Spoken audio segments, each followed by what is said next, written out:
everyone, and welcome back to another live stream with me, Grizzly. This is Grizzly True Crime, and this is a huge day in Madeline Soto's case because apparently the guy that was going to go on trial starting tomorrow with jury selection has decided to change his plea today. 1 day before jury selection is supposed to start, he's chickening out of the whole trial. He's supposed to have 2 trials this year, as you know. The first one, we were all wondering, like, how is he going to go through with this? How could you sit there while they explain all this evidence that they found on your phone? How is he allowed to view his own collection? And a part of me thought maybe he's going to go through with this trial to view his own collection. And we, many of us, when we discussed it in previous live streams, were absolutely infuriated with that thought. Thankfully, he won't be able to view his own collection if he pleads guilty to everything today. And on the court docket, if you saw, I made a video for you, which I think most of you saw, but it was explaining what's happening today. Don't worry, it's starting in 7 minutes, supposedly, at past, and we're going to be watching every minute together. Now, to just explain to those of you who might be new to the case, newish to the case, you want a little recap, you want to know what's happening today, I have made a mini intro for you that I'm going to play for you in a moment, okay? And then we're going to be discussing everything and switching to the court feed, which I'm monitoring because we want to watch every single second live. We want to know who's going to be there, what are they going to say. Apparently, it's going to be victim impact statements today, and he could even be sentenced today. Why would he plead guilty in both cases? Well, because if he pleads guilty in one, that'll serve as an aggravating factor for the death penalty for the next one. Because if he was going to be convicted in this first trial, facing 60 counts related to child sexual abuse, if he was convicted, so meaning if he pleads guilty, aggravating factor for the death penalty, which sounds like something he's trying to now avoid. Now, for those of you wondering, why on earth would he tell his parents that he also wants to be on death row? To manipulate them, to keep on getting candy from them and books from them and special meals and to milk them dry. Okay, so what I'm going to do now is switch to the little clip that I've made for you. I'm going to go off screen for a second here. I think it's about 4 minutes long, okay? Just so that we're all on the same page when this hearing starts. Thank you. Welcome to all the members. Thank you for all your support. Welcome to all the moderators. I know there's lots of people here. Thank you for everything you do as well. Okay, so here it goes. Madeline Soto was born on February 22nd of 2011 in Florida, and she lived with her mother, Jen Soto. She sometimes saw her biological father, Tyler Wallace, but he was not a primary caregiver, so she would only visit with him every now and then. So for about half of Maddie's short life, because she was only 13 years old when she was murdered, it was just her and her mom. But then her mom, Jen Soto, met this guy who worked at Disney, and his name is Stephan Sterns. While Jen and Stephan got along very well, it seems to be, in hindsight, that Stephan's only motive was to worm his way into the single mother's house to get to her daughter. Because the state has said that the evidence on his phone shows that he was sexually abusing Maddie from when she was about 8 years old. And he was in her life already from when she was about 6 years old, so who knows when it could have actually started. Maddie's last day on earth was spent at her grandmother's house celebrating her birthday with some friends and family. Her mother wasn't there, she was working, and then she was dropped off back home in Kissimmee, Florida by her aunt. And there is where Stephan Sterns had met up with her because Jen Soto had asked him to be there. She then arrived home and spoke to her daughter for a little while, and then she sent her off to bed, upstairs. Not in her own room, not where she usually slept with her mother. No, upstairs with Stephan Sterns, in a room with multiple locks on the doors. He had a gun with him, he had lube with him. It is frightening to think what happened in that room. On February 26th of 2024, when Madeline was supposed to be taken to school to see her friends again and resume her classes, she was already deceased and strapped into the passenger seat of Stephan Sterns' father's vehicle, and he drove around with her like that for a while. Then he transferred her body to the trunk of the vehicle and then went to hang out with Jen Soto for a while he factory reset his phone. Later that afternoon, he drove to St. Cloud, an area that he was not familiar with, and he got a flat tire. And he disposed of Madeline Soto's body on the side of the road in a line of bamboo trees. Jen Soto, in the meantime, was going to pick Maddie up from school, realized she hadn't been at school all day, and reported her missing. Fast forwarding to March 1st of 2024, Maddie's body was discovered where Stephan had left it, and he'd actually revisited the scene the following day. But her body was discovered and analyzed, and it turns out that she was strangled to death. Jen Soto, her mother, and Stephan Sterns were interviewed by the media, and they were also interviewed by the police. And on February 28th of 2024, Stephan Sterns was arrested and charged with sexual battery because of what they found on his phone. There was evidence of clothing that he wore that very night on his phone, and it seems like there's evidence that he sexually abused Maddie the night that she was strangled. In April of 2024, he was charged with the murder of Madeline Soto, and so here we are now, on July 21st of 2025, waiting for his trial, his first trial, to start on July 22nd of 2025 with jury selection. But as it turns out, he is the biggest coward that we've just about ever seen, and he is too scared of the death penalty, which makes sense, and so he's going to change his plea. He could either plead guilty or he could plead no contest, and either way he's going to do this for both cases because that makes sense that he would, to not only take the death penalty off the table but to be sentenced to life without parole and make all of this stop, because he only thinks of himself, of course. The question is, will Jen Soto be there to make victim impact statements, to finally speak for her daughter or not? Will Stephan Sterns' parents be there? Will they be making any statements? Will Stephan Sterns himself make any statements beyond pleading guilty to every single charge that he faces, which is 60 counts related to the sexual abuse of Madeline Soto and 1 count of first-degree murder?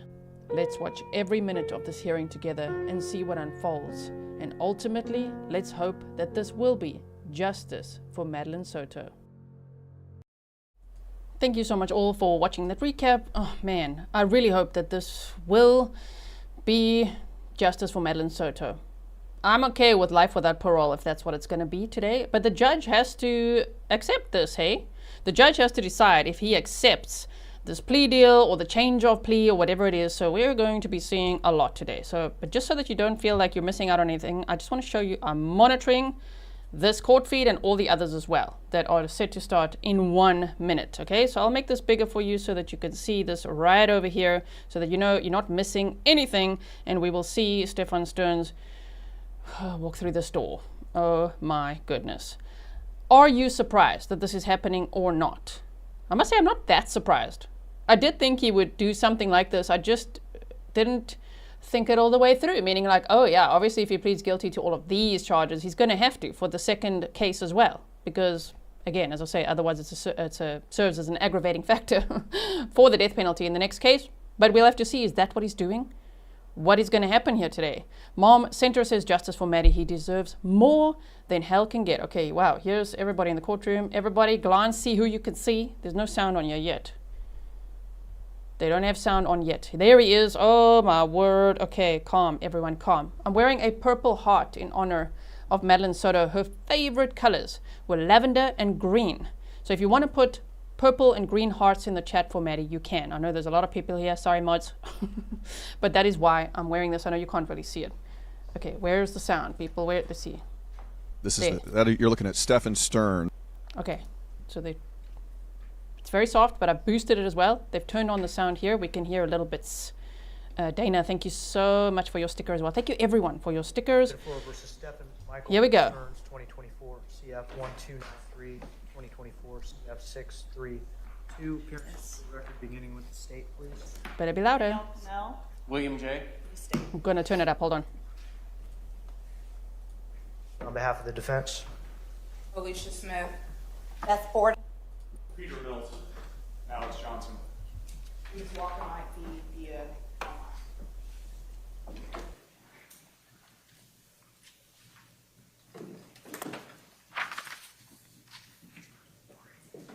Well, here we go, everyone. Here's the plea hearing. Let's see what they've got. And there's apparently going to be victim impact statements as well. He could even be sentenced today. Thank you, Carolee.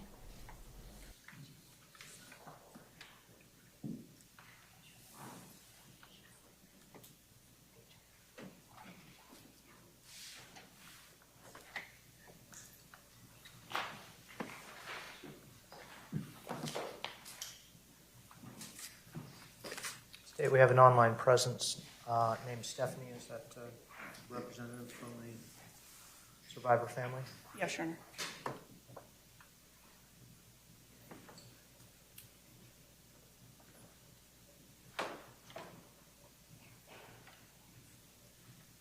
Court has admitted an online presence, Stephanie.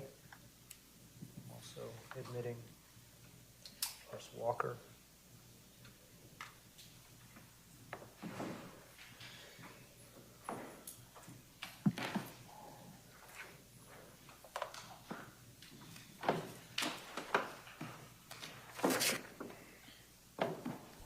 I think he didn't want his parents to hear the actual details of his crimes, for them to describe all those photos, videos, and everything.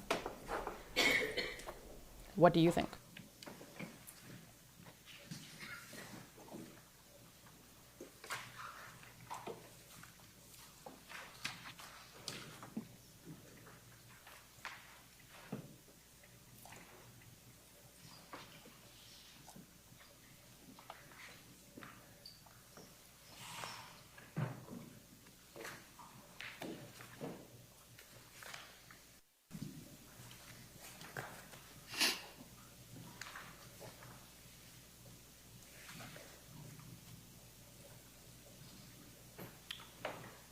Court has received 2 plea forms, one for each of the cases, for CF 1293, Oh my word. 2024, CF 632. The court has also received an addendum to the plea form. Ms. Borden, Ms. Smith, do you wish to walk me through the terms of the agreement? Yes, Judge. You said agreement. Mr. Sterns will be entering a plea in the 693 case, the counts 1 through 20. The state will be under counsel on all process 21 through 60.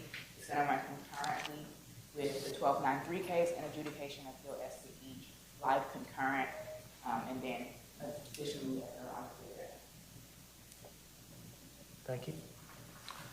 And state as to the addendum. I'm going to ask the folks that have joined us remotely to please mute their microphones.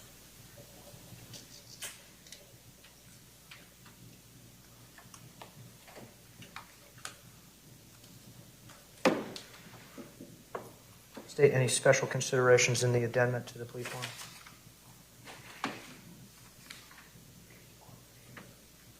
No, Your Honor, we are just incorporating the plea addendum into the plea.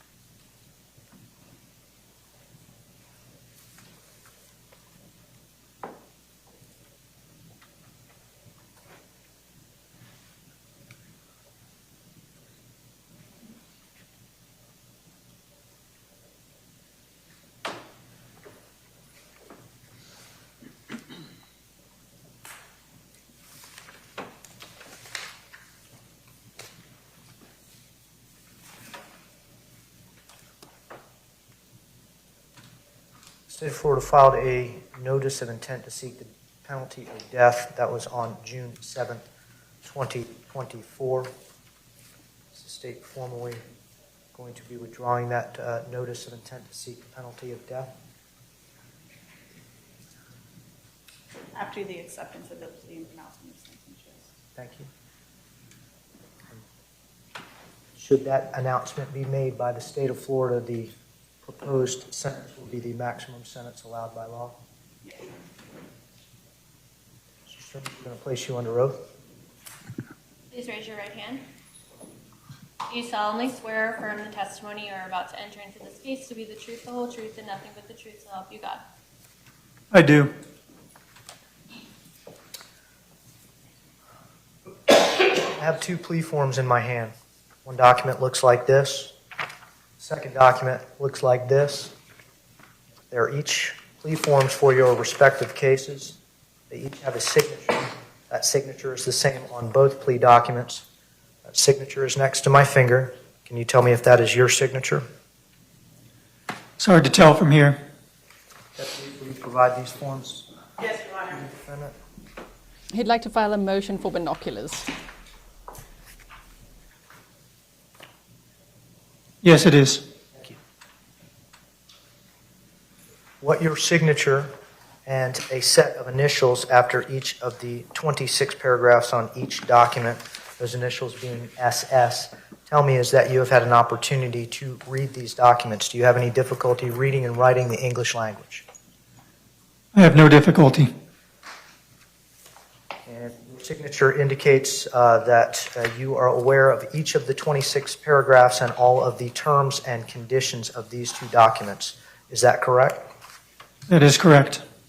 I have a secondary document. It is an addendum to the plea form. That document is 4 pages long. It appears to have the same initials on the bottom of each of the pages, as well as a signature at the conclusion of the case along with your attorney, Ms. Borden and Ms. Smith. I'm going to ask the deputies to please provide this document to you, and I'm going to ask you to verify that this is your signature. Yes, Your Honor.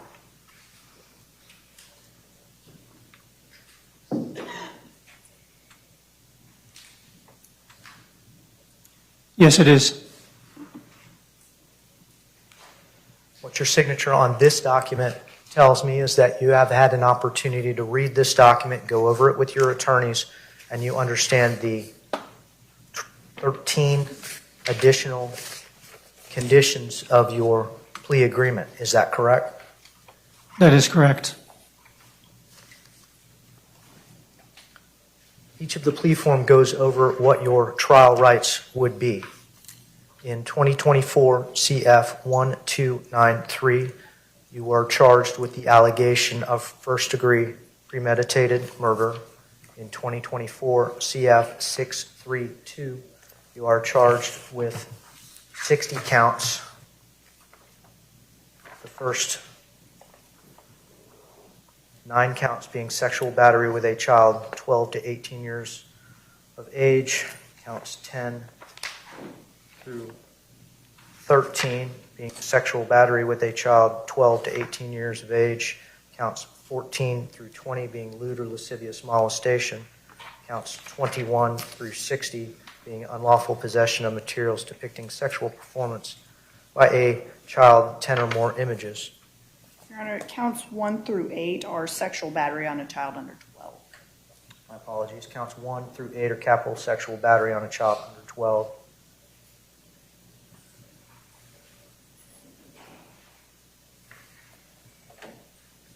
The plea form contemplates in 2024 CF 1293 1 count of murder, first degree, capital offense. Plea form on 24 CF 632 contemplates counts 1 through 8, 9 through 13, 14 through 20.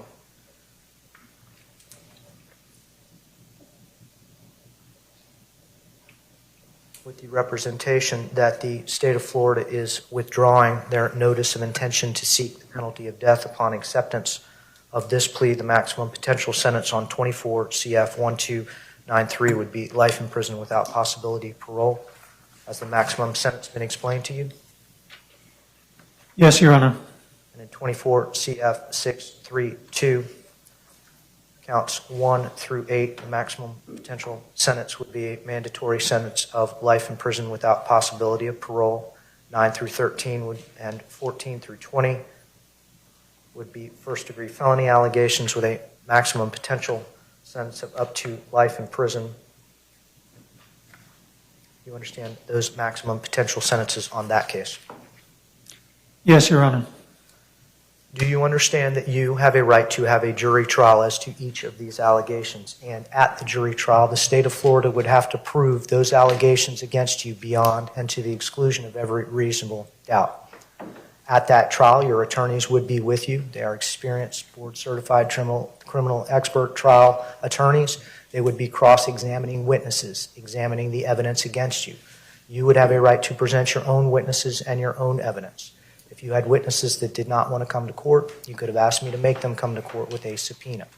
You could have spoke at your trial, or you could have exercised your right to remain silent and not spoken.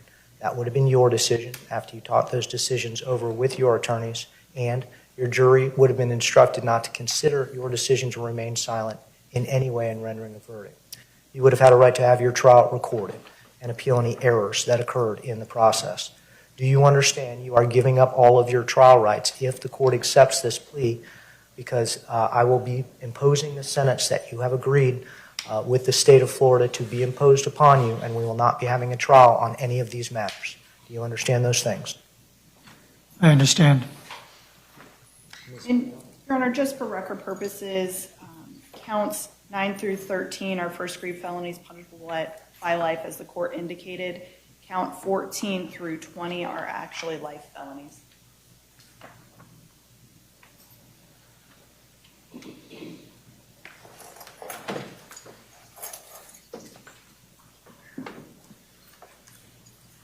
These are life felonies with a minimum mandatory of 25 years.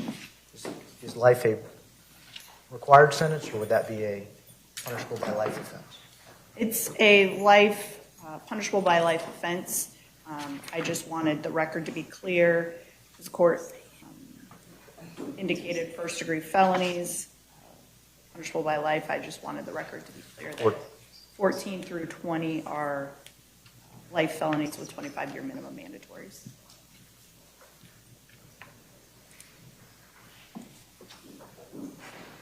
So the plea form indicates that these are first-degree felonies. These are actually either capital offenses or punishable by life offenses. Do you understand that, Mr. Sterns? Yes, Your Honor.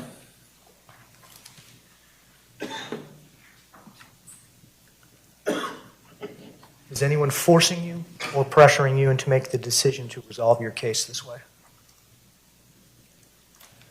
No, Your Honor. Has anyone made you any other promises other than what has been presented to you as the agreed-upon sentence? No, Your Honor. Are you under the influence of any alcohol, drugs, or mental issues that cause you not to understand the decision that you are making?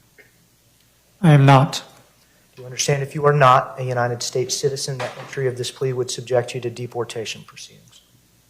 Yes. And if you ever before had been convicted of a sexually violent or a sexually motivated offense, entry of this plea would have subjected you to involuntary civil commitment at the conclusion of any incarcerative sentence. Do you understand that's the state of Florida law? Yes. Ms. Smith, do you have any competency concerns regarding Mr. Sterns' fitness to accept this plea agreement? No, Judge. Ms. Borden? No, Your Honor.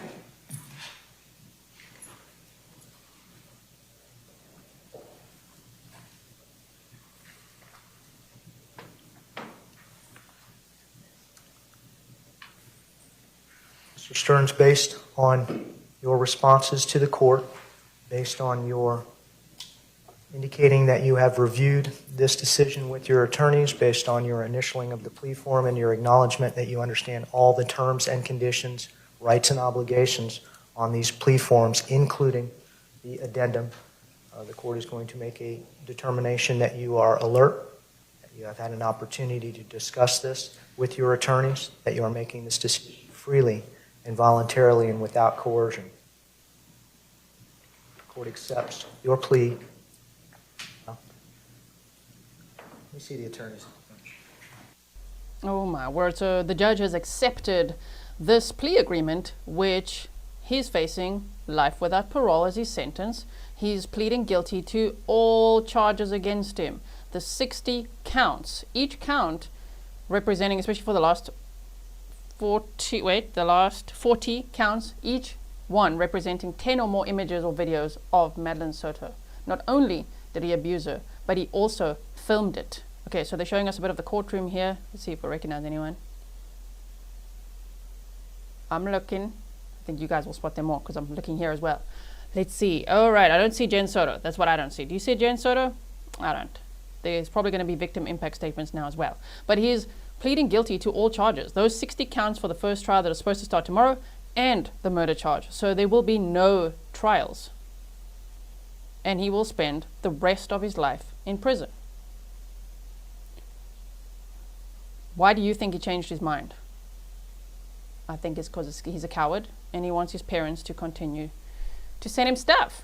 He would only think of himself, his best interests, right? My word. And the judge made sure to ask, any mental issues, in making this decision? No. He said no. So you can't later say that, but he didn't know what he was doing. The judge said, is this freely? Are you doing this freely? Voluntarily? No coercion? He said yes. He answered all the questions. And so, yeah, here we are. Now there's obviously sidebar. Thank you so much all for being here, by the way. I'm trying to catch all the stickers and membership milestones and everything for all your, thank you for your support. I really appreciate it. Just remember, if you're here, you subscribe, like and share. That's already supporting the work I do. Thank you so much for being here as we watch every minute of this plea hearing today. My goodness. I think he's going to take a lot of information to the grave, unfortunately. Of course, there will be FOIA requests made, Freedom of Information Act requests and things like that afterwards, but we'll never know everything. At least the dignity of Madeline Soto is maintained by avoiding, especially this first trial.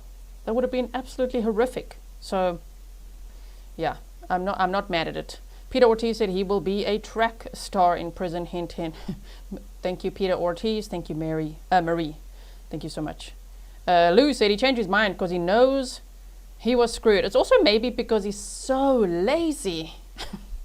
He knew there's the inevitable, so he's like, wait, okay, so I could save myself time, not humiliate myself further, go to LWOP, get commissary, maybe even further my education, because, he thinks he's a very, very smart boy. Okay, and to him it's win-win, perhaps, right? Jordan said he really is a coward. I believe there's one of the Grizzlies in the courtroom today as well. Lisa was saying that you're in the courtroom. And Lisa, you said her mom just sat next to me. Her mom is probably getting ready for a statement. Who is that? Who's the mom? Is it Jen's mom? Is that who we're talking about? Because I don't think Jen Soto's in the courtroom. Is she? Are Stephan's parents in the courtroom? I mean, they don't have to be, because they could just watch it live with us. Even though they say they don't watch those freaking YouTubers. They might be. Normie Von Ormy says, sleazeball. I mean, yeah, that's an understatement, right? Maggot mouth is what I call him. And he just about gobbled up the mic again today. So, if he is whenever he's going to be sentenced, whether it's today or whenever, the most likely prisons that he'll go to would be Union Correctional Institution or Florida State Prison. If you are a YouTube member or you're on Patreon, go and watch yesterday's members only stream. I post the replays on Patreon as well. And we discussed all of that in detail as well, right? Those are high profile max security prisons. So those are the most likely prisons that he could go to. There's about 5 options there. Oh my word, sorry, this is like all white noise now. So in Florida, sometimes after a plea agreement like this, they could sentence them on the same day. So we might see that today. We shall have a look what happens. Chris Marie Della said her grandmother, and so her bio father, Tyler Wallace, is also there. So Maddie's grandmother, I would assume Jen Soto's mother then, and Maddie's bio dad is there, according to Chris Marie Dealer. Thank you so much. Queen of Hearts said 60 life sentences, castration, and chakra implant goes off every time he thinks of Maddie. Yes. My goodness. And he'll probably twist this in his own mind to think like, I would die for Maddie. Oh, please. Oh, please. Just go away, and I wish he's never allowed to talk about her ever again. That should be part of the plea agreement. Never mention her name again. Okay, so once he's sentenced, he'll be transferred to the Florida Department of Corrections Reception Center, and then after that, he will be transferred to his forever home.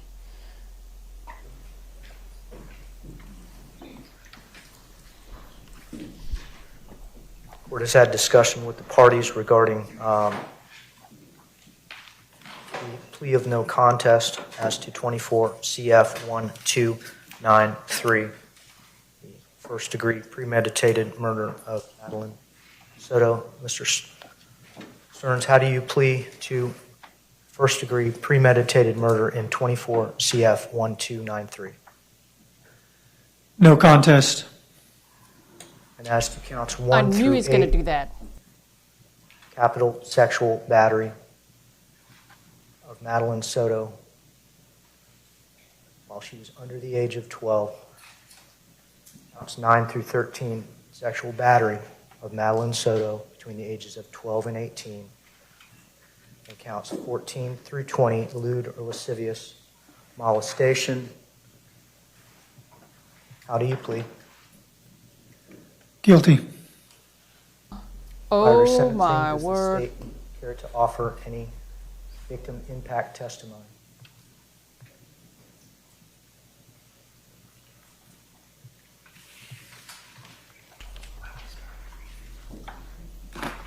I'm going to pause for 1 second. Holy crap, he pleaded no contest to the murder charge?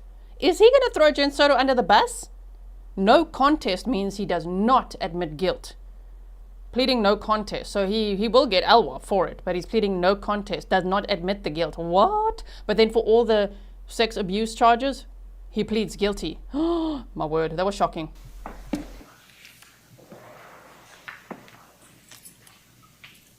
Your Honor, the first will be a written statement from Madeline's maternal grandmother.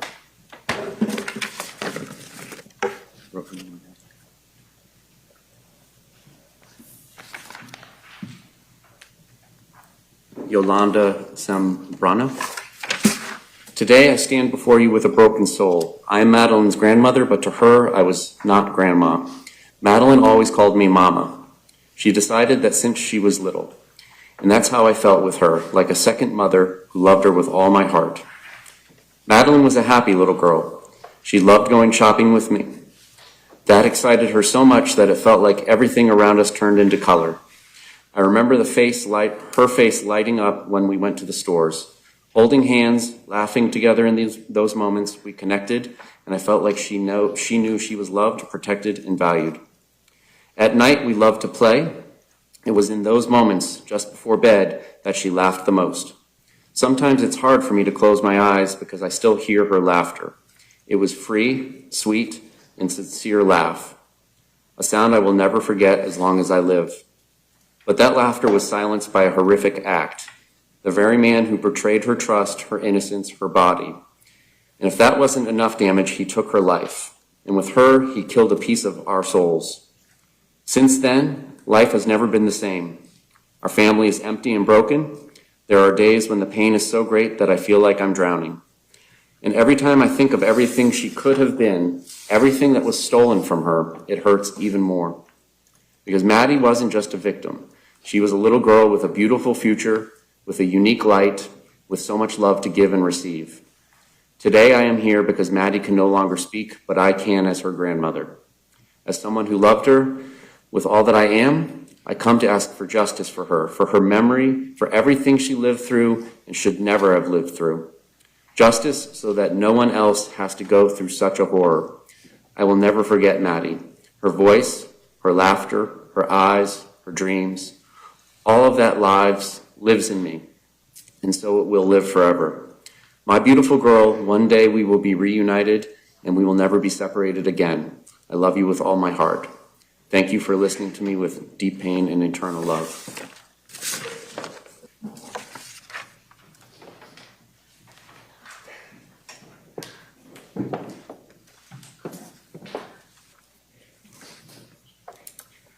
This is a statement from Angelica Negro Guerrero.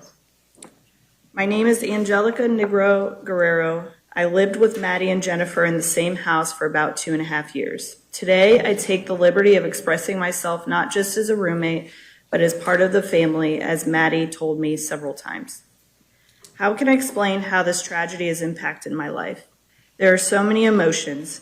I am an immigrant, and I have lived in this country for 4 years. I left my country, Venezuela, alone with just a suitcase in my hand in search of a better future. Venezuela has been going through the worst moment in history, run by people blinded by power and money, people who have stolen the future of so many. I've always been against injustice, abuse, corruption, and evil in general.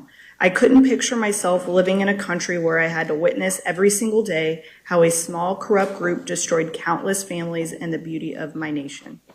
And that's exactly why it has been so devastating for me to experience something so tragic, so close to me after coming here with a hope for a better life. I ended up living under the same roof with a man who took a life of a 13-year-old girl, and with that shattered an entire family. What is the point of having dreams, plans, and opportunities if there is no life? If there is so much evil in the world? How can I explain what I felt and how this has affected me, especially considering that this same man took nude photos of my body without my consent, violating my privacy? I felt invaded, outraged, degraded, anguished, and absolutely shattered. I constantly think that my life was in danger too. I could have died. I am also a victim. And the only reason I'm here to write this is because God is great and I know I'm under his protection. This has affected my emotional, physical, and financial stability. I haven't been able to live with strangers ever again. Right now, I rent an apartment by myself. I pay it with all my effort just to feel safe and at peace. If I already had trouble trusting people before, now it's even harder. I can't imagine even handling a neighbor too close because it gives me anxiety. I tried to get psychological help to move forward, but this is something that will forever remain in my memory and continue to affect me deeply. To this day, I wish I could wake up and realize none of this ever happened, that this was just a nightmare. I wish I could still be spending time with Maddie, making her arepas with cheese and butter like she loved, and practicing our languages together. Me learning English and her learning Spanish. I'll never forget the words she always told Jennifer. Mommy, I would love to learn Spanish so I can talk a lot with Angelica. I think about all the time, and I wish it had been me who spoke English fluently back then. Maybe she would have opened up to me about the hell she was going through with that horrible man. I want justice for Madeline and for all the girls and women who have lived through something similar. I want him to pay for all the pain he caused her and the beautiful family I love with all my heart. I send all my love to the sky to Madeline so her soul may find peace. Angelica.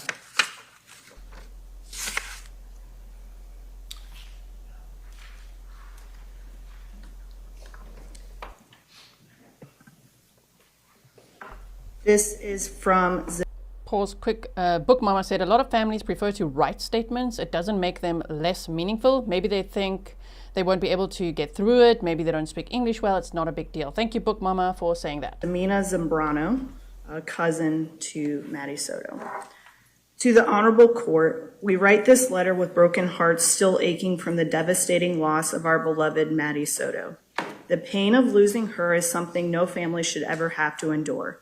But the nature of her death, the cruelty, the abuse, the inhumanity has inflicted a level of trauma and sorrow that words can scarcely convey. Maddie was more than a victim. She was a daughter, a granddaughter, a cousin, a niece, and a cherished soul in our close-knit and loving family. To know her was to love her. Her spirit, her kindness, and her light remained with us even though her life was so brutally taken. She was not only murdered, she was discarded like she was nothing, thrown into the wilderness. That image haunts our minds and wounds our hearts every day. Our grief has been compounded by the public scrutiny and the cruelty of strangers who speculate and judge without knowing the depth of our loss or the strength of our bond. We are a large family rooted in love, faith, and mutual support, and this tragedy has shaken us to our core, mentally, emotionally, and physically. Many of us suffer sleepless nights, constant anxiety, and depression. The trauma has left scars that will last a lifetime. We turn to God for comfort, and we trust that divine justice will ultimately be done. But we also place our faith in this court to uphold what is just and right. Maddie deserves that. Our family deserves that. We beg you to consider the profound impact this crime has had, not just on one individual, but on an entire family and community. Please ensure that the individual who committed this horrifying act is held fully accountable. Justice for Maddie cannot bring her back, but it can ensure that her life and her death are not dismissed or dishonored. Let there be no leniency for this cruelty. Let there be no question about the value of her life. Let justice be done. Sincerely, Jimena, please, on behalf of the Zambrano family.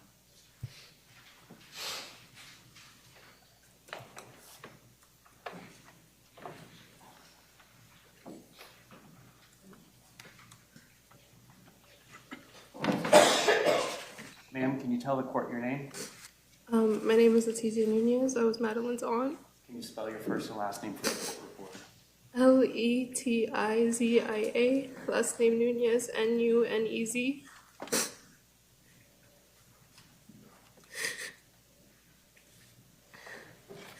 To Maddie.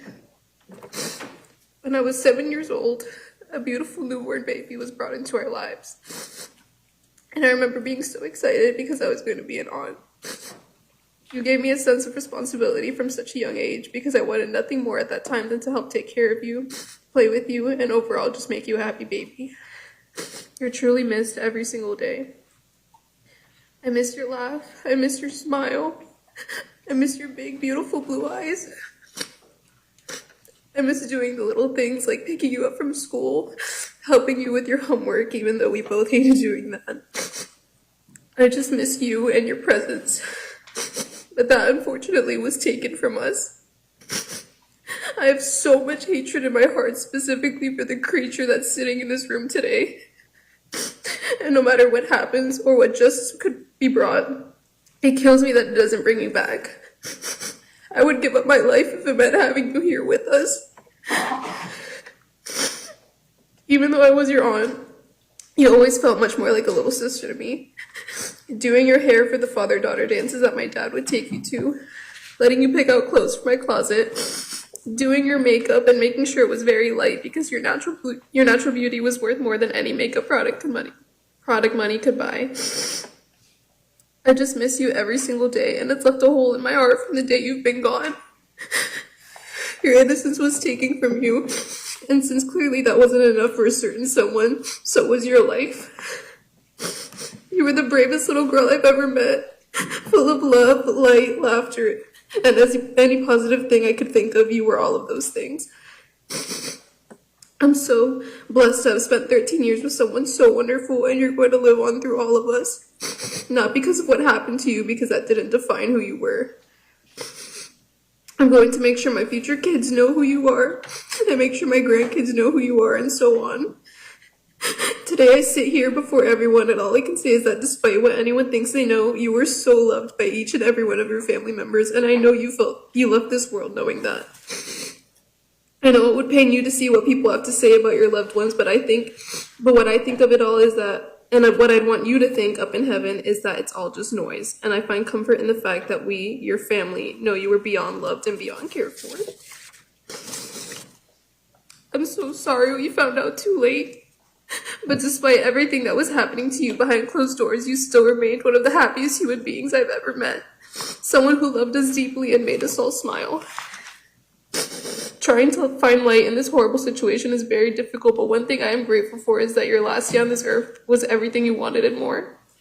You got the birthday you asked for. Your best friends were able to be with you. We cooked the food you specifically asked for, and overall I have the memory of sitting outside by my pool looking at you and your friends and just thinking, I'm so glad she's having a great time. And look at how grown up she is. How she's blossoming into such an amazing young woman. I could go on forever, but I just want to leave this here by saying I love you so much, and I miss you endlessly.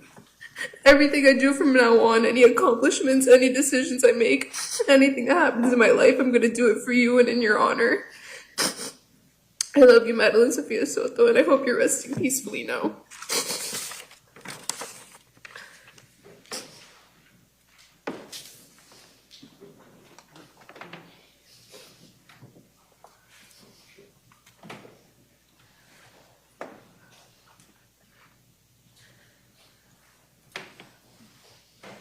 Can you tell the court your name and then spell your first and last name for the court reporter? Natalie Rosero, Nathlie. Thank you, Your Honor, for having me here today. I've known the family for over 15 years. I am best friends with Maddie's aunt and was roommates with Maddie and her mom during the time her life was ended. All of our kids are the same age, so we always try to keep them united and spend as many holidays together. I have years worth of beautiful pictures, birthdays, Christmas, and Easters we all spent together. Those are the moments I try to hold on to as I stand here today. I'm here to express what the past year and a half has been like in my experience. From the moment we found out that Maddie went missing, life has never been the same. Those first 48 hours we set out to look for her, we spread flowers, went knocking on door to door, going to every business down John Young Parkway from Kissimmee to Sand Lake, asking for the public's help. All while seeing my best friend and her family have emotional breakdowns, feeling completely helpless and terrified for Maddie, thinking how could anyone just take her. It turns out we spent almost 3 days looking in the wrong location because Stephan lied to us about where he last saw her. Your Honor, that's the first time in my life I've ever felt true hate for anyone. The following days were filled with more sadness and distraught. We went from searching for a missing person to looking for a body. I had been searching for her as if my son was missing, so it was very difficult to accept that. We spent the rest of the week canvassing St. Cloud until they eventually found her body. Although there was a moment of relief that at least her body was found, that was the last sense of relief I've felt since that day. I was confident I had the power of discernment, but I couldn't even see the evil living in the same house. As details of the sexual abuse and her death came to light, you start to question everything. I even questioned my own faith. Having a full night's sleep became a luxury I could not afford. I was too anxious to sleep, constantly wanting to wake up from a nightmare. It wasn't until I started wishing death on him that I realized I needed help. I started going to therapy to try to deal with the grief and anger of losing Maddie the way we did. I also had to navigate my son's emotions as he finds out the cruelty that exists in this world. Holidays are not the same. The void is loud. It's hard to trust people. I am very guarded. I am hoping that when everything here is said and done, there can be some type of closure, even though Maddie's life can never be replaced. That is the only reason I am here today. As decisions are made, please keep in mind that she wasn't even my child, and I feel this way. I cannot imagine the pain, trauma, and deception that Maddie's family has experienced. I do not wish this pain and suffering on any other child or family. Thank you, Your Honor. Stephanie online would like to address the board.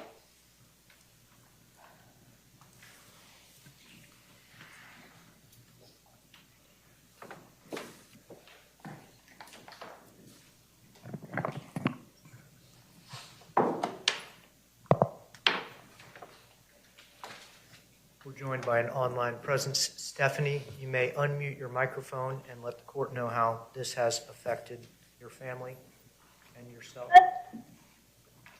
Can you tell the court your first and last name and spell them, please? I can see that her microphone is still muted. Can you hear me, Judge? Yes, I can hear you now. Okay, hi. I'm sorry. To the court. Maddie brought a light into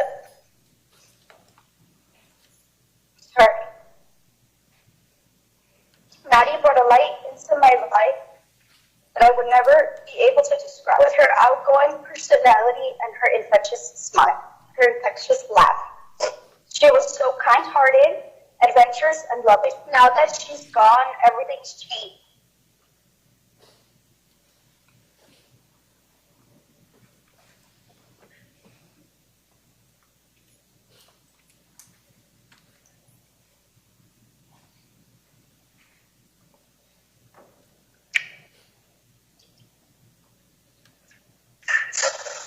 The silence where her laughter used to be is deafening. The hole in my heart is bottomless, and the pain is indescribable.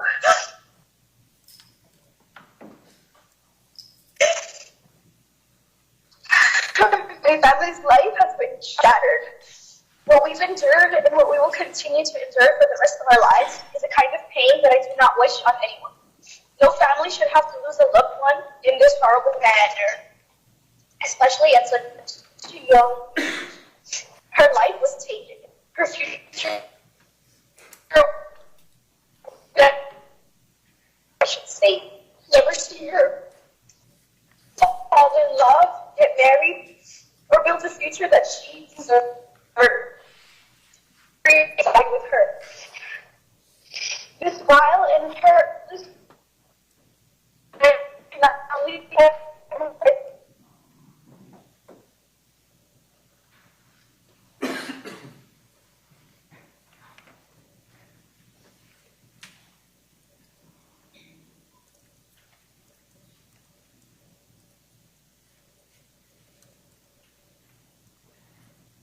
Appears the connection is no longer established. Oh, shame. If you return it, I can finish reading it, Judge. Rejoin. I'm so sorry. I'm not in a good place with connection. I apologize. You may continue. We can This hear you. violent and this violent and heartless crime has not only affected and traumatized my family, but so many other families as well. It has also impacted her friends, all of those who knew her, as well as the whole community. There are nights where I can't sleep, nights where I wake up gasping for air, haunted by what Maddie must have gone through. I am consumed by grief. I carry such an anger that it eats away at me on a daily basis. A depression I never thought was possible. The emptiness touches every moment of every day. And everywhere I look, I see her. I hear her laugh in my memories, and then I remember she's gone, and it destroys me all over again.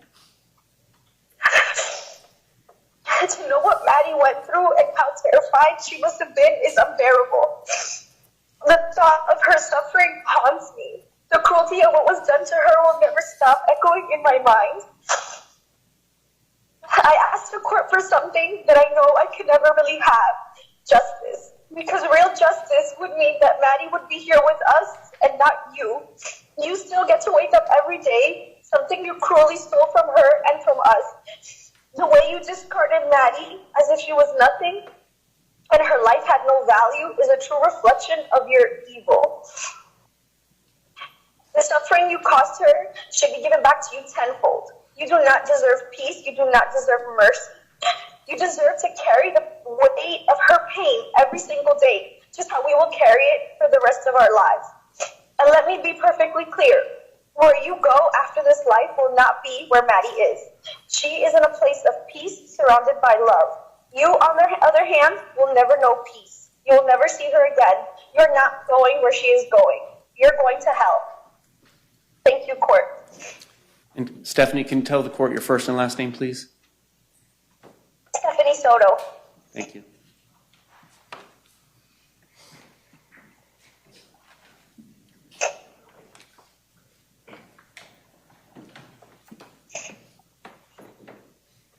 Stephanie Soto, did you get it? I'm sorry.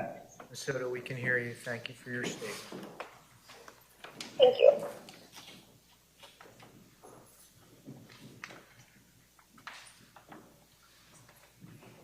Good afternoon, Your Honor. Can you tell the court your first and last name and spelling? Kimberly Vialta.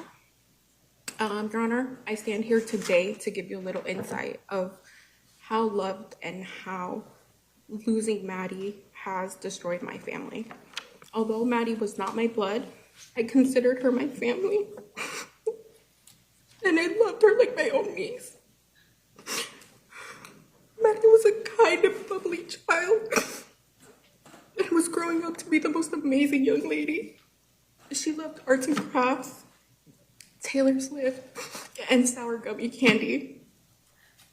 I had the honor and privilege of spending many holidays and special occasions with Maddie over the years, and I will cherish those memories forever.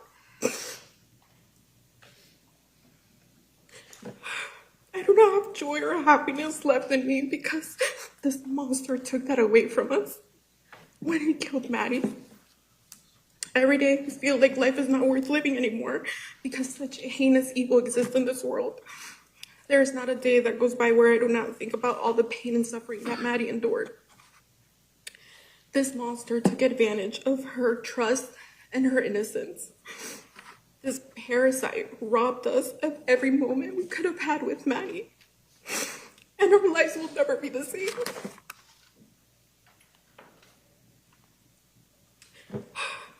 A life sentence is not punishment enough for what he did to Maddie. However, it gives me comfort to know that he will spend the rest of his miserable life in prison. I hope he lives a long and healthy life, so he suffers every single day. Therefore, I ask the court to not take any mercy on this poor excuse of a human when imposing his sentence, because he does not deserve it. Thank you, Your Honor.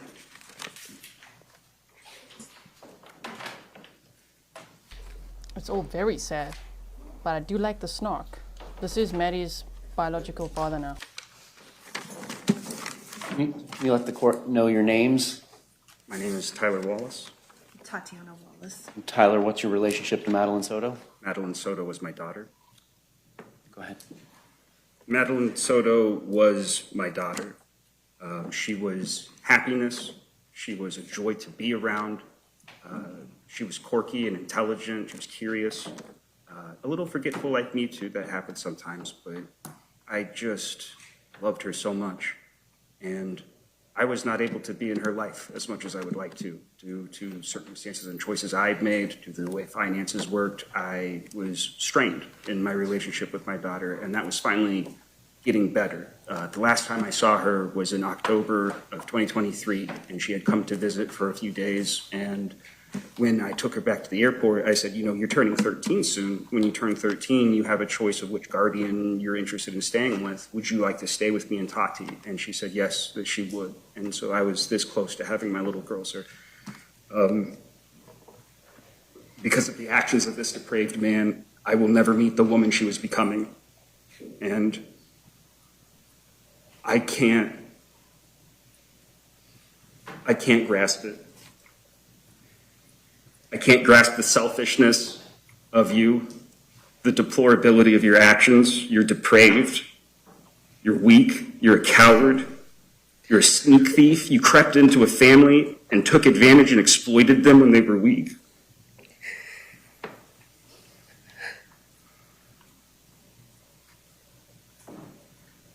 It's torn my family apart. It's led to arguments about who can go where and who can get what and who can help who, but we're all on edge because it doesn't heal with time. This isn't like other deaths that I've experienced. This just gets worse. It just gets worse every time I rethink about it and the true horror of what this man visited upon her.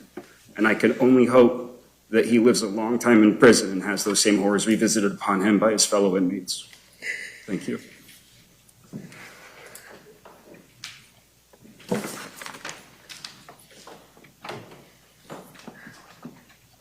State has no further witnesses.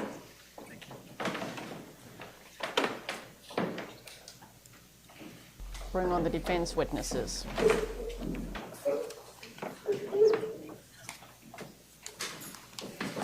Shame. Defense, any input prior to sentencing?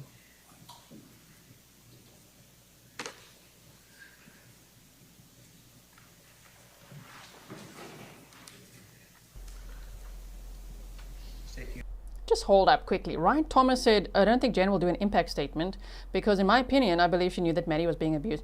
How terrible is it? It's not like any of us are shocked, right?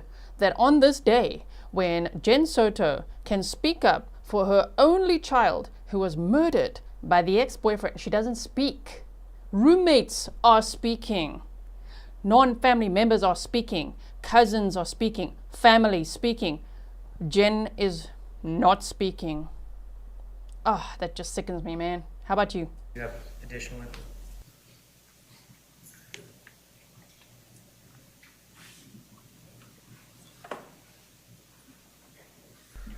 Please like and share so others can know we're live and can come and watch with us as well. We have to watch this together. Okay, my name is Leslie Vajalta. And how are you related to? I'm a close friend of Maddie's family. Most people only know Maddie as the victim of a heinous crime, but I'd like to talk about Maddie today, and I'd like to share some things that I really loved about her. I loved how fearless Maddie was. She was an amazing swimmer. She was a fast learner. The moment she set her mind to something, she did it. That's how she was about everything. She dove into everything head first, and she was so resilient. She had the most beautiful smile. It lit up our entire life. Every Christmas, every Thanksgiving, I was so excited to see her, to talk to her about her life. She's so curious. She's so smart. She could sing. She loved to perform for us. Maddie enjoyed watching Brooklyn Nine-Nine and Bob's Burgers. She even dressed up as Louise one year for Halloween.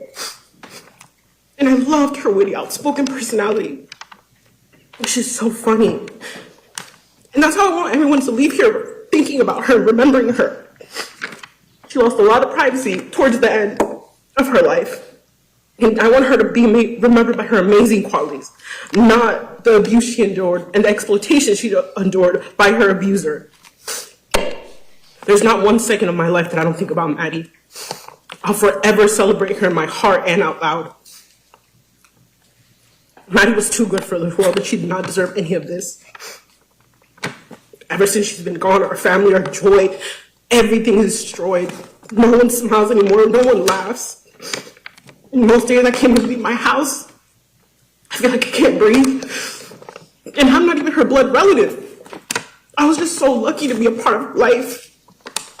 He took Maddie away from us. He took away her whole childhood. He took away all her potential that we saw in her, and he took everything from us. And now it's time for him to reap what he sows. This disgusting parasite stole Maddie's youth, her innocence, her life, her joy. He has stolen our sense of safety. I can't sleep. Every time I close my eyes, I see his disgusting face. I can imagine what he did to her. I know every detail. I've read everything. I will never bring children into this world. Because of people like him, depraved, disgusting maggots just like him. He's not the only one. May God forgive him, because I definitely do not. I please ask the court to prosecute him to the fullest extent. Show no mercy, exactly how he did Maddie. Justice for Maddie. Thank you. Oh, Leslie's a Grizzly for sure. Hey. Nothing further. Thank you. That's any input prior to Yes, Your Honor. We would like to thank the State Attorney's Office for sparing Mr. Sterns' life, and we do sincerely hope that this will bring closure and help to start the healing process for Ms. Soto's.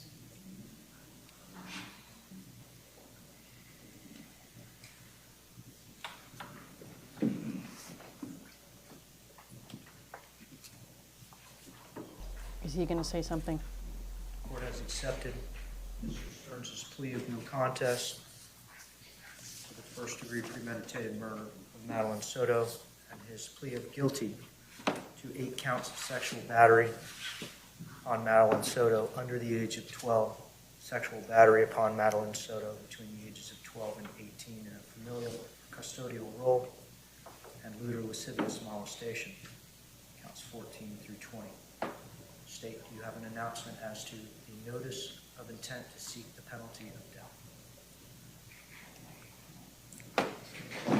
Your Honor, we will waive the notice of intent to seek death. We will file an electronic null pros for counts 21 through 60, and we are also asking that you inquire about waiving a PSI, just in abundance of caution. Based on the announcement from the state of Florida, the maximum potential sentence in these cases is life in prison without the possibility of parole, as the notice of intent to seek the penalty of death has been waived.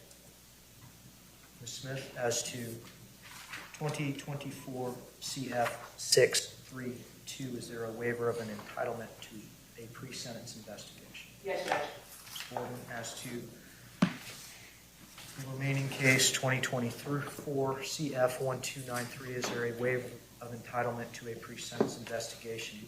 Yes, he is not entitled to a PSI on this. Thank you.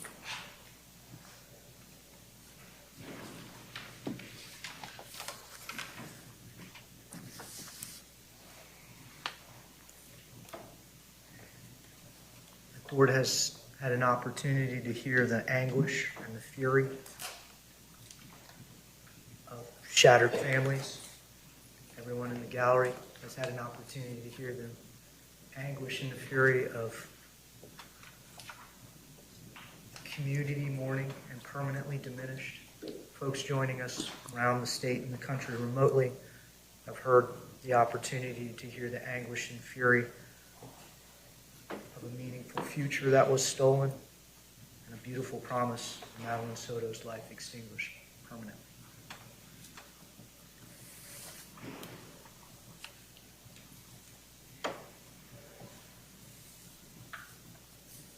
Stephan Sterns, you have had the opportunity to hear that anguish and fury from your actions.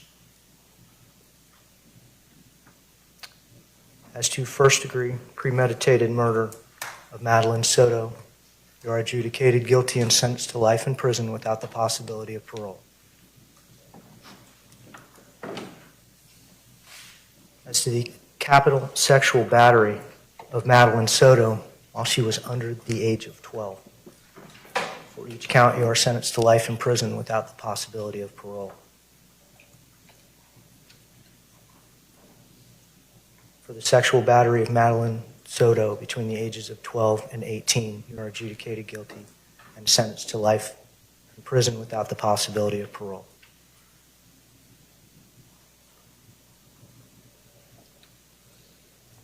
For the lewd and lascivious molestation of Madeline Soto, you are sentenced to life in prison without the possibility of parole. These sentences will run concurrently, meaning at the same time. The state of Florida has withdrawn their notice of intent to seek the penalty of death. These are the maximum sentences permitted to the court. Each case will have court costs that will be reduced to a civil judgment.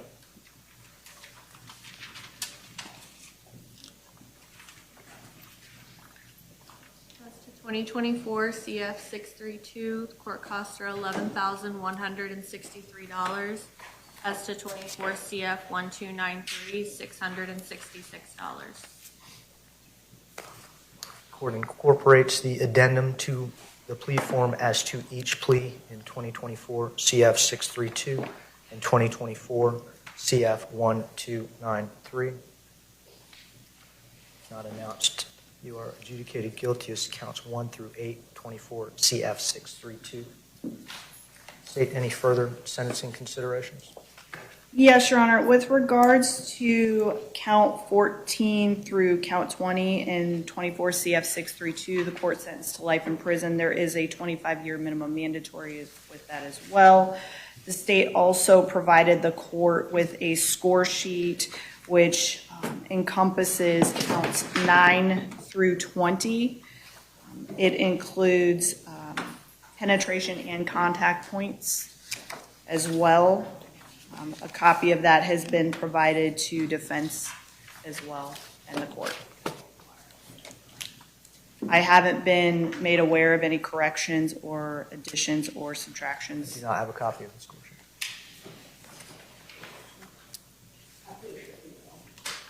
Should be with the plea form, Your Honor. It's not.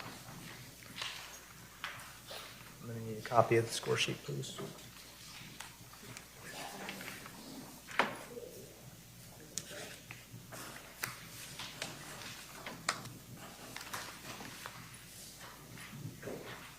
That's right, Gloria. Gloria says there goes his commissary money. Smith, Ms. Borden, the total sentence Make it a balance points now. pursuant to the Criminal Punishment Code score sheet are 1,278 with a lowest permissible prison sentence in months of 937.5 months. That doesn't include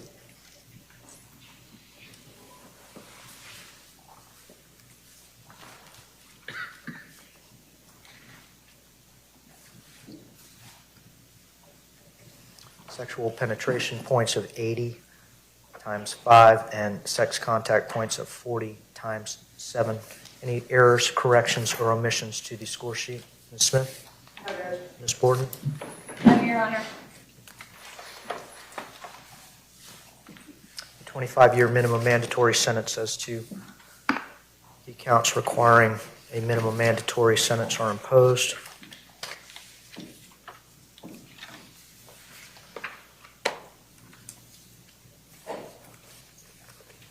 Mr. Sterns, you will have the right to appeal the judgment and sentences of the court. If you wish to do so, you must do so in writing within the next 30 days. If you cannot afford an attorney, one will be appointed for you. The appeal will be limited to the jurisdiction of the court to impose the sentence, and the legality of the sentence itself is a condition of your agreement with the state of Florida. You are agreeing not to appeal the pretrial rulings of the court. State, anything else? Defense, anything else?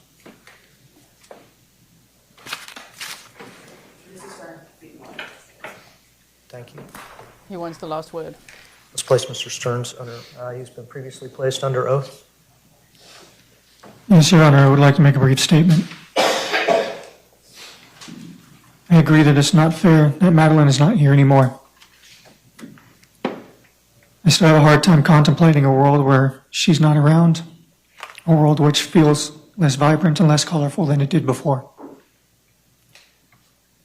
I've prayed to God countless times to trade places with her, to take me instead. But unfortunately, that's just not how he works. I have nothing but sorrow for her loss, and I miss her all the time. Her passing has torn me and my family apart as well, and she truly was a joy. I pray to God that she is in heaven and that he's taking good care of her. And I hope she gets to join the choir because she had a beautiful voice. I will miss her all the time. I will never not honor her memory. And I apologize for all the pain.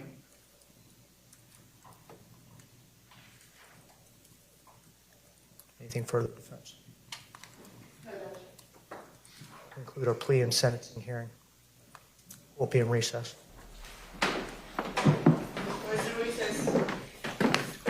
Now shout. Throw tomatoes. Bye forever.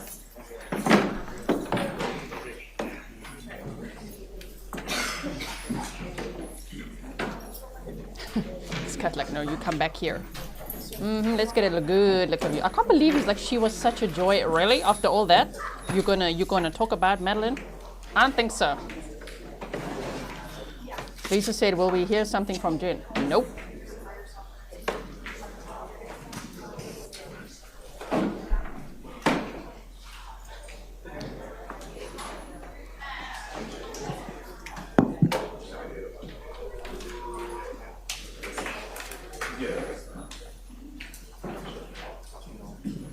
Pam Pepper said, justice for Maddie. Thank you, Grizzly mods and fellow Grizzlies, for creating a safe community for the victims and their families. DNA on the like button. Thank you so much.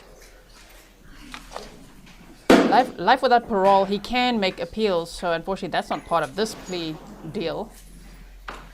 He pleaded no contest to the murder charge. Can you imagine? So if you didn't see what I put on the screen there earlier, pleading no contest means that the defendant in a criminal case does not admit guilt, but also does not dispute the charges against them. How is that acceptable? It is legally acceptable. But for us, okay, and for justice for Maddie, how is that acceptable? No contest? He pleaded guilty to all the other charges. Hugh, thank you so much. Nolo contender doesn't deserve a statement. Well, we're going to get a new mugshot, everybody. He's going to go to his forever home soon. I can't believe that he needed to have the last word. I can't believe it. And the things that he said. And again, he blames God for it. He's coming up. Yeah, throwing tomatoes. Yeah. Melissa Loves True Crime says, not that he would win appeals. I'm not worried. Bye forever. Well said, Gisela. Oh, thank you. Also, slightly bonkers in chat said, no mention of Jen at all by anyone. So no support for her from her family then. That's a good take as well. It's just interesting that nobody called her ass out too. Nobody spoke of Jen Soto at all. Delay. And Jen didn't speak at all. Oh, that's terrible. Get started in about 5 minutes. Not a problem, Judge. Thank you. Oh, shame. They're waiting for another hearing. It's okay. We're going to see Sterns just leaving after his grubby paws, his parasite paws are fingerprinted. Naomi says, Jen, no show in life at the birthday, funeral, nor here. Bye. Let's say bye forever.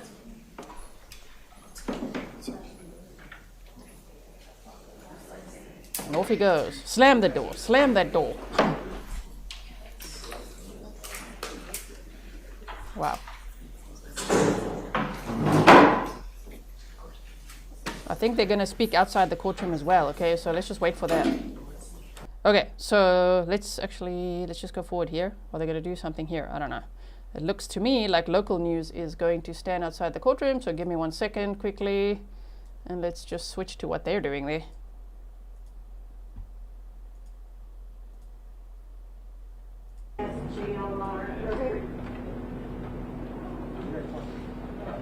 Okay. Click Orlando.com. They're standing outside the courthouse. As soon as someone speaks, I'll put the sound back on. We'll just monitor this situation here. Mo said Jen couldn't even stand up for Maddie at the very end. What chance did Madeline ever have with such a sorry excuse for her mother? I mean, it's absolutely terrible. I didn't expect it to be there. I mean, we do, but I didn't think that she would show up, you know. She'll be like, what good can it do for me? Everybody hates me already, right? You should be there for your only child. You definitely should. Suck it up and be there. Absolutely be there. But nothing she would have said. I mean, I think everybody would have just thrown tomatoes anyway. Dawn Craig said he can honor her by never speaking her name again. I mean, this guy, I can't believe all the things he just said at the end there. So yeah, he pleaded guilty to all charges. He's accepted a plea agreement. He was sentenced to life without parole on all the counts. And he will spend the rest of his life in prison. We did not hear from his parents today. Okay, that's fine. I didn't expect them to speak either, but you never know. Sometimes they could ask the judge for a more lenient sentence or something, but I think the fact that he's not going to be sentenced to death if he was going to be convicted with the trials, which I think he could have been, definitely, meaning it was up to the jury if they're going to recommend the death penalty or not later. So maybe his parents are just happy that he's not going to be sentenced to death. I don't know. But we didn't hear from them. We didn't hear from Jen. We heard from plenty of family members. We see people leaving the courthouse here. Alex said Jen failed their child and needs her time. Also, Stephan deserves far worse. Oh, are they following these people or what's going on?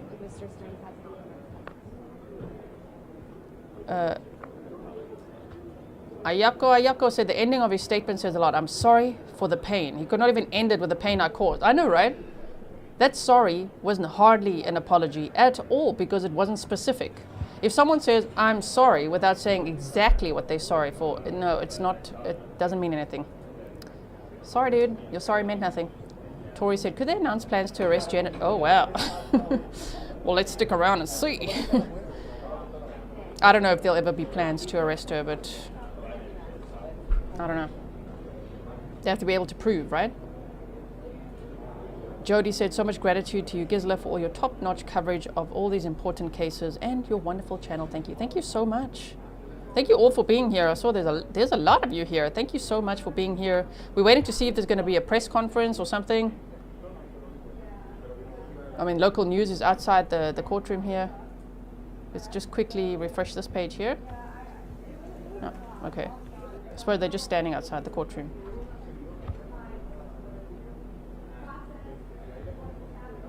I'm so sorry if I missed any of your stickers, right? If I missed any, I'm so sorry. I'm trying to catch them. There's, I think, how many people are here? It's like 20,000 Grizzlies here. Thank you so much. If you're not a Grizzly, all you got to do is subscribe. You're a Grizzly. That's it. Subscribing is free. You just click the button, right? Then you're part of this community. So thank you to all of you for being here. I'm trying to catch stickers and things as they go. And sometimes I feel like I might have missed one or two, and I'm so sorry, but I really appreciate the support.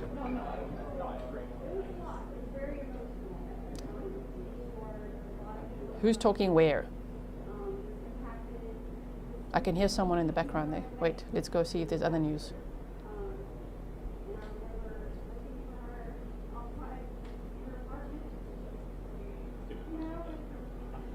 Turn around. We can hear people talking, right? Lily Gal said, I wonder, no contest. Jen Soto case brewing and you could testify against her. Oh my word. You said his allocution smacked of, I wasn't responsible for her not being here. Can you imagine? So Maddie Soto's bio dad, he did make statements, and stepmom was also there, Tatiana. Family members made statements, cousins, roommates. Jen Soto's roommates made statements, powerful statements. Jen Soto, nowhere to be seen. Like someone said, I think it was in our member stream yesterday, she's probably napping. This would interfere with her nap time, you guys. Oh my word. Crystal said she doesn't deserve to be numb on medication. SoCal guys throwing tomatoes.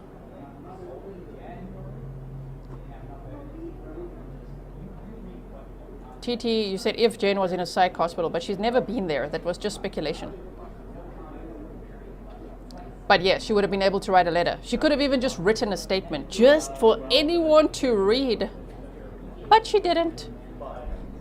Sarcasm said, the absolute audacity of this a-hole. How dare he? He should be forbidden to ever speak her name again. Yeah, I agree. And you said, thank you, G and team. I couldn't do this alone. Me neither. Thank you so much all for being here. Okay, no guns allowed. Look there, they're like, nope, nope. To keep Stern safe. They had to keep Stern safe today. Can you imagine how many people are absolutely... You know what I really liked? Is the snark that was built into the victim impact statements, because they called him a monster, a parasite, a poor excuse of a human, a creature. They said, you're not going where Maddie's going, you're going straight to hell, because he's like, one day when I die, I'm gonna see Maddie and she's gonna say, hey, Smelly, what took you so long? That's the delusional stuff that he tells his parents. As if Madeline Soto will be waiting for him. Yeah, no, on the other side. No. So they also called him a disgusting parasite and a maggot. So that was a lot. I liked all that snark. And then they also told us a little bit between all these victim impact statements. I was just scribbling down things that we hadn't heard before about Maddie. So they said she loved arts and crafts, Taylor Swift, sour gummy candy. She was an amazing swimmer. She was resilient. She loved the show Brooklyn Nine-Nine. I also love that show. That's a nice show. She loved Brooklyn Nine-Nine and dressed up as Louise one Halloween. Yeah, they also called Stephan Sterns depraved, weak, and a coward. Yes. Nancy said, great and thoughtful coverage of a painful topic on so many levels. This case is so devastating. You know, this case is so, so sad. Did you see? I don't know where that is going to lead. Thank you, Gamma.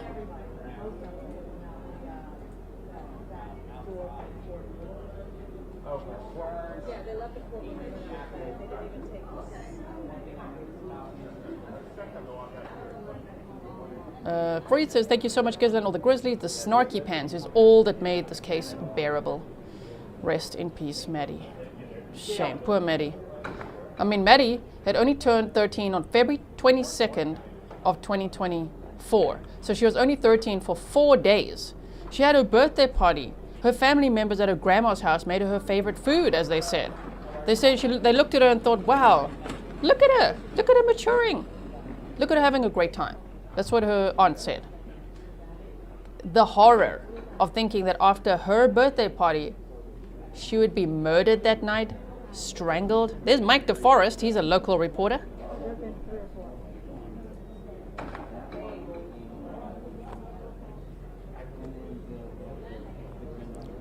It's amazing, Amy. Welcome. If anyone's joining membership today, check out the members only playlist because we had a pre-plea snark session yesterday.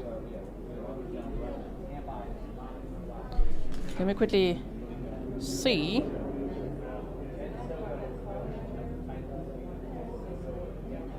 Yeah, so he's likely going to go to either Union Correctional Facility, Florida State Prison, Santa Rosa Correctional Institution, Columbia Correctional Institution, or Wakula Correctional Institution. The two prisons out of those 5 that have the best high-profile, max security, segregation facilities, because he might need to be segregated. I wish he wasn't. just go to Gen Pop, you know? But the two that he's likely going to forever is Union Correctional Institution and Florida State Prison. Now, while we're still waiting to see if anything's going to happen, sometimes nothing happens. We know that. Sometimes they just, see. They wait outside the courtroom to see if something happens. Sometimes with inmates like this, they might actually eventually move him out of state for his own safety. We just saw recently that they moved Richard Allen in Delphi, Indiana, to Oklahoma. They didn't specify why, but being convicted of killing 2 children, you can imagine why, right? So, Stephan Sterns, ooh, and the way that he had like a micro flinch when the judge started reading out all the other charges, which I'm sure he expected, but they did batch them as we thought they would, those 60 other counts, right? So there was the sexual battery on a child under 12, lewd or lascivious molestation, unlawful possession of material depicting the sexual performance of a child, 10 or more images. The judge was reading that out. You could just see he was like, oh crap. Yeah. They're reading all of that out, and once inmates catch wind of that, which I'm sure they already know. Oh, let's see what's happening here. Okay, here we go. Something's happening. There's Tyler. Tyler Wallace is I'm going to circle back around. Maddie's bio dad. Make sure that he's safe and we get him where he needs to be, and then I'll come back and talk to you guys, okay? So just hang tight. Okay. Tyler Wallace, Maddie's bio dad, is there with his wife, Tatiana.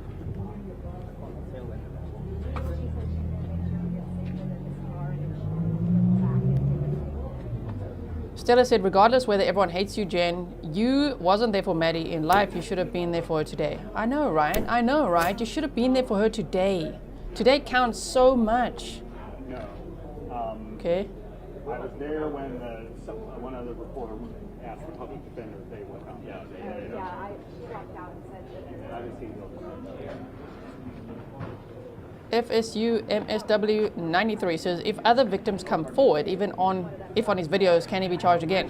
Well, there's still the flash drive with 38,000 CSAM images on. If they can prove it's him on there, if he's on there. If they can identify the victims, yeah, he'll be charged with that as well. Paulina said, I would sleep on spikes before sending my kids away. Okay, we're looking at the floor. Just put the sound off again. Okay, I see Jumpsuit Pablo is here. I missed it. Hold on, I'm going to scroll up and see if I can find it. Media Slurp, thank you so much. There you go. Jumpsuit Pablo, you are here. Thank you so much. If you like snark as well, Jumpsuit Pablo is very snarky too. And he's also spoken about this case. And he's in fact made a video talking about what it could be like for Stephan Sterns when he arrives at his new forever home. So go check that out if you haven't yet. You said love to all the Grizzlies. Thank you so much. Okay, here come family members. How's the family feeling?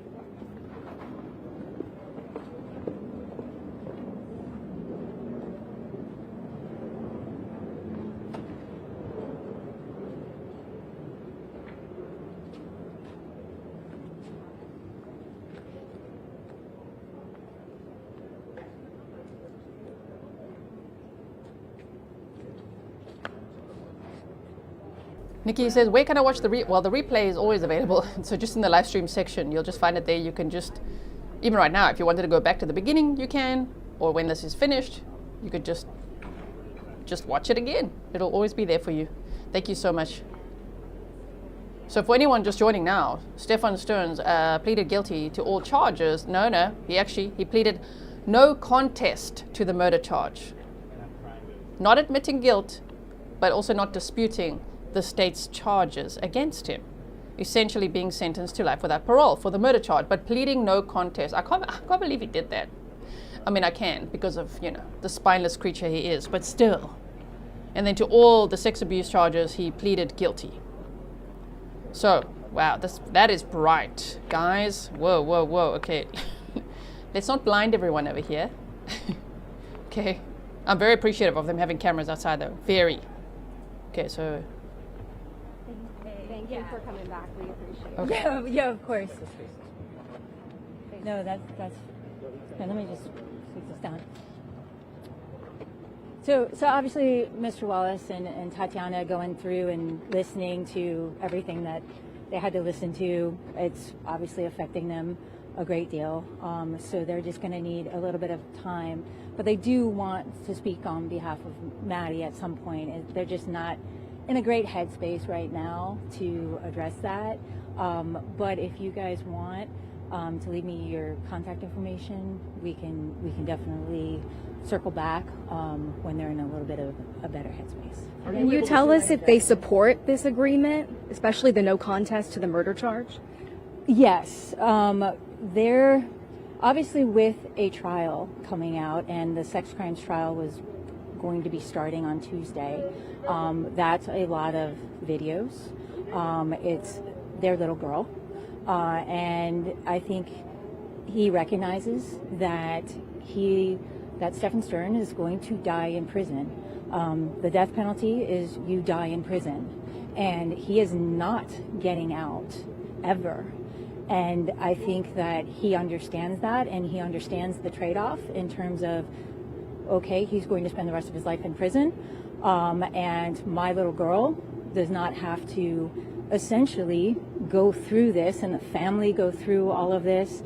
And it also takes away all the appeals in terms of, with a death penalty case, the lack of closure that comes with a death penalty case, because the appeals are never ending, essentially. And so this is really, it's a step. Nothing changes the facts. Nothing ever will change the facts, but it's a step for them to get closure. What do they make of Stern's statement in court, his apology? An apology? I mean, I can't speak for them. I can tell you that I thought it was disgusting. I did not take that as an apology. I took that as he misses her.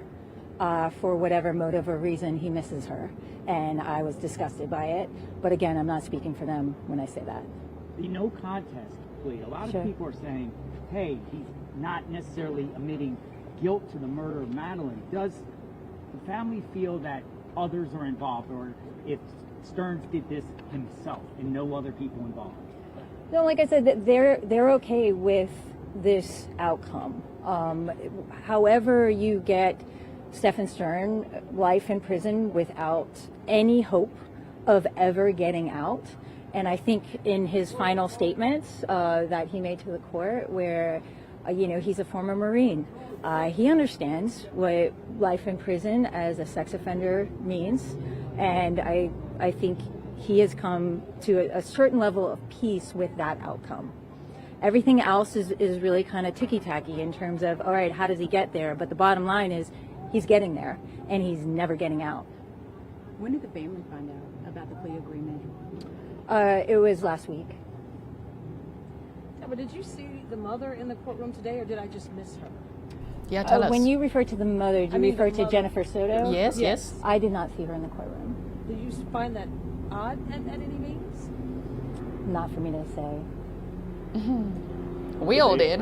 This plea agreement, do they know it was something that's coming down the pipeline? Yes, and I will say the state attorney's office has been wonderful in terms of the communication, in terms of getting their input, in terms of sitting down with them. William J. and Danielle Pinnell, they put their heart and souls into this case. They were there and available for any questions that anybody had. They didn't try to rush anything. They didn't try to force anything. This was very much conversations that took place. I think this is, if I'm understanding correctly, if someone knows otherwise, I think this is Tyler Wallace's attorneys, right? So I think that's who's speaking. And Tyler has left. And so they're just speaking to the media here. In terms of what, and again, in a case like this, there's never going to be any like joy or happiness. There's not going to be a resolution where everybody is like, that's great. But it is a matter of, well, what can you live with? And what does it mean for the family? And what does it mean for Maddie, quite honestly, moving forward? Nobody wants to be in a position where, and no offense to you guys, we appreciate you very much, but the media exposure in a child sex case, where that's what's going to be written about for weeks on ends, if not months. And obviously, if you have the ability to have closure without that having to happen, where essentially the same outcome where he will in fact die in prison. And I think that is what the big picture was, and that was the goal. And I think that was achieved today. There were a lot of law enforcement officers in the courtroom. Does the family have any thoughts on the case that law enforcement built, especially in those early days? They're really appreciative. They actually were really overwhelmed. I feel like we could switch to a different feed. It might be a different angle and maybe a little more clear. So just hold on 1 second. It's a little bit out of sync. I want to make sure you get the best. Okay, so hold on 1 second. We're going to bring it over. Okay, let's try this one. And they're very complex case where that's what's going to be written about for weeks on ends, if not months. And obviously, you know, if you have the ability to have closure without that having to happen, where essentially the same outcome where he will in fact die in prison. I mean, they can't say that enough for us, right? He will in fact die in prison. Okay, say it again. Lou said, we are listening, watching, and definitely judging. I agree. I wonder if Detective O'Malley was in the courtroom, huh? Sure, he was so brilliant. The way that he interviewed Jen Soto on the police video interviews. Mm-hmm. And I think that is what the big picture was, and that was the goal.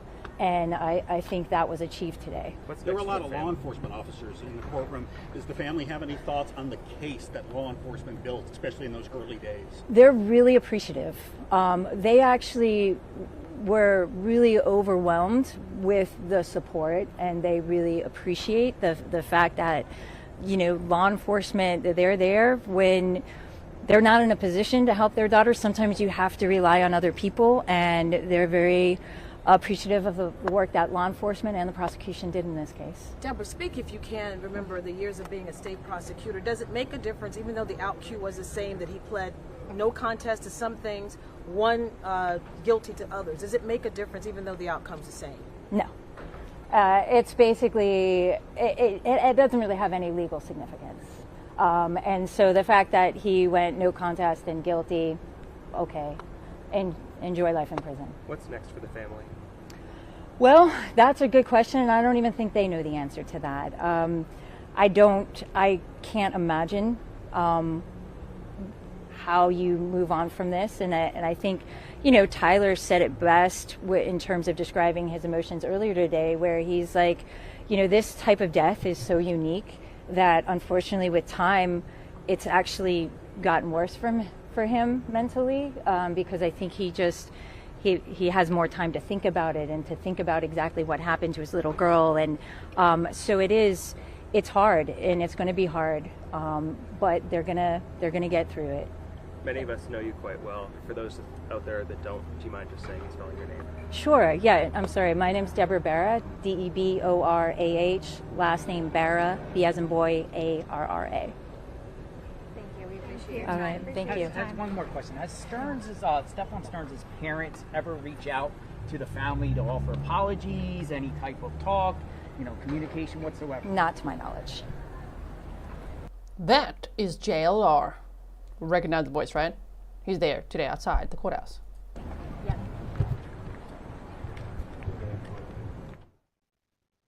We heard there from Deborah Barra, you know, kind of representing, you know, as you mentioned, Dr. Slaughter, the kind of representative for the family, for Tyler Wallace, the biological father of talk about the perspective of the family.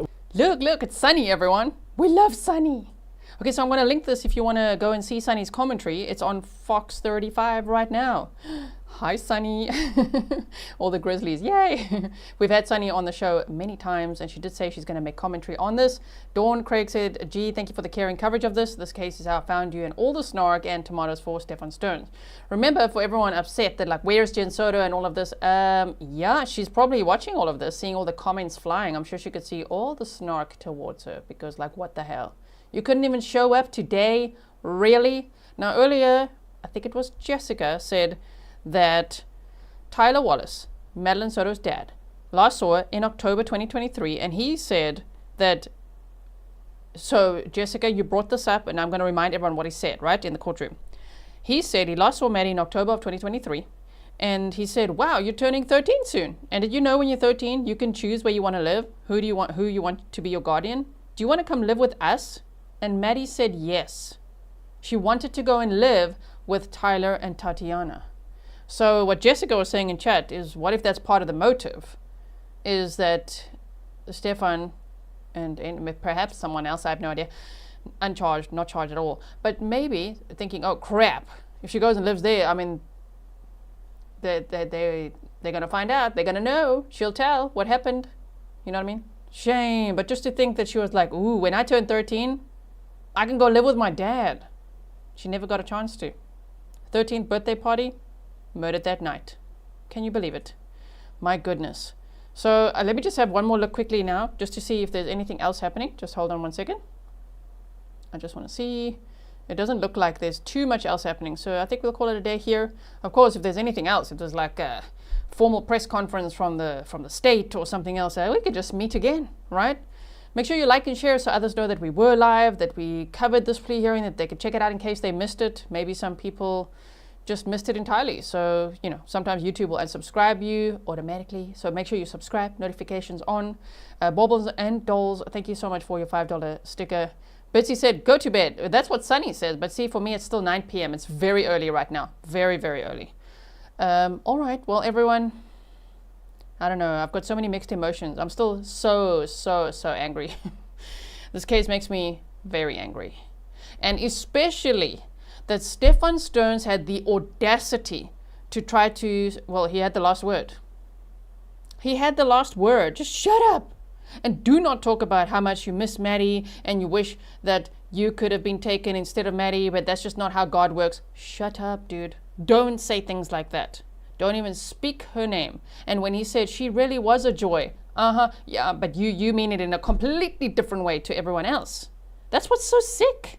I can't believe he said that. So I'm very, very upset that Jen Soto didn't show up for her daughter today. And I'm very upset that Stephan Sterns pleaded no contest to the murder charge. Big eye roll there. And that he got to speak. I know it's his right, but what he said was just disgusting, honestly. So those are my thoughts. I'm looking forward to read your comments below. Please leave some comments below, meaning right now, if you're in the live stream with me, you're chatting in the live, okay? Go to the comments section and let me know, because I definitely can't, I can't read 20,000 commenters at the same time, right? I wish I could. I wish I had way more eyes.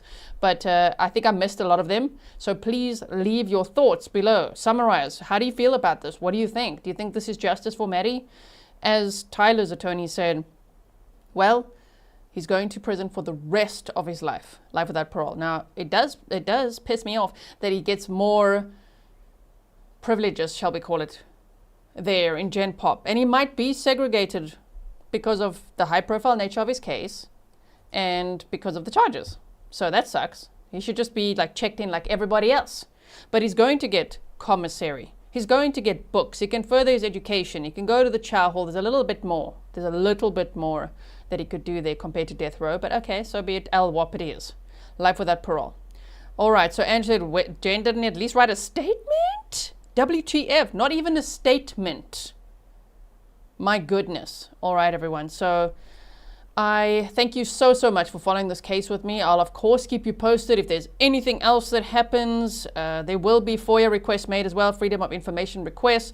We were talking last night in the member stream about what we could possibly anticipate that we haven't yet seen because we've seen so much. It could be like surveillance of Stephan Sterns at the dumpster that morning. The first thing he did, right after putting Madeline in his dad's car in the passenger seat, he went straight to the dumpster and threw away her school bag. So I think that's surveillance, even though it would be redacted, not showing her, right? That's surveillance. I think we could get that at some point. The vacation headquarters transferring her body from the passenger seat to the trunk. Surveillance of the vehicle everywhere he went, everywhere they spotted him, probably at the vape shop as well. Body-worn camera from the house, from when they first went there and searched throughout the house, because we've seen plenty of photos, but I think that could also be something.